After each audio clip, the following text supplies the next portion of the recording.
For those who'd argue that video games aren't a legit art form, we're here to prove you wrong. This is Alice Liu for the G-Hole at Gallery 1988 for the opening night party of the IM 8-Bit Art Convention held in LA. Every artist created works here completely inspired by classic video games.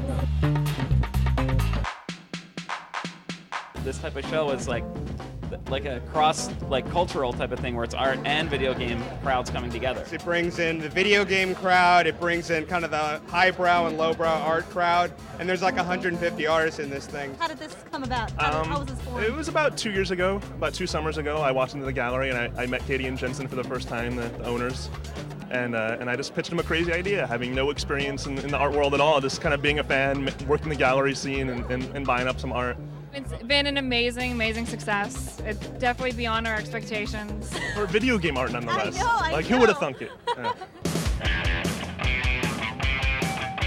I can't really paint, but I am a very big art fan. I've come to a few shows here at the gallery, and this one in particular interested me because I was raised on video games. This is almost like looking at the roots. Like this is something like they need to know, they need to learn, you know. To a regular person, you just see like regular painting with Mario.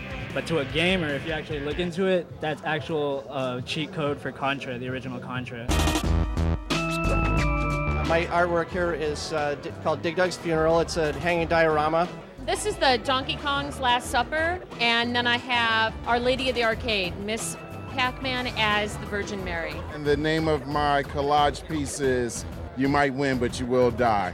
Donkey Kong is always being screwed by Mario. Mario is Judas, and Princess Peach is his true love, and Mario keeps trying to snake her away. Donkey Kong is Jesus, our savior.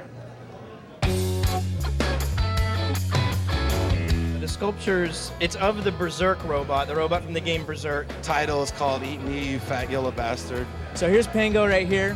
He's trying to come home to his little glacier, and there's a Pac-Man sea serpent trying to snatch him up and eat him.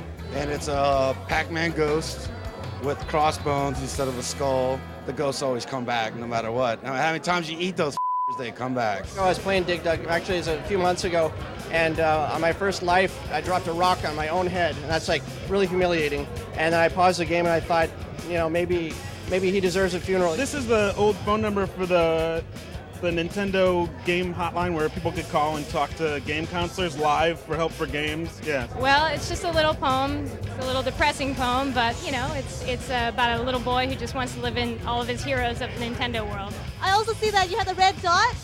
It means it's sold. It's sold. They suggested about $950, but probably if it gets a little later in the month, I'll make a deal because there's no way my girlfriend's gonna let me take this back home. And already sold for about like $5,000. How much is that one? $1,600? Wow. I just found out too, so I'm kind of stoked right now. So how are you liking it so far? I love it. I love video games. It's really awesome. Awesome. Great. Good. Yeah, it's very unique. Colorful. Existential, or is that how you say it? It all comes from the nerd realm. Inspirational. Nostalgic. Sega Master System. Awesome. Awesome. Hoft. Hoft? Hoft. Hoft. Yeah. What does that mean? It's like a version of David Hasselhoff. Oh, really? He's so cool. So if stuff is cool, you gotta say it's Hoft. After coming here, I mean, my whole view on art has changed. The art is like incredible. I recommend going to art conventions, especially this one. IM 8-Bit.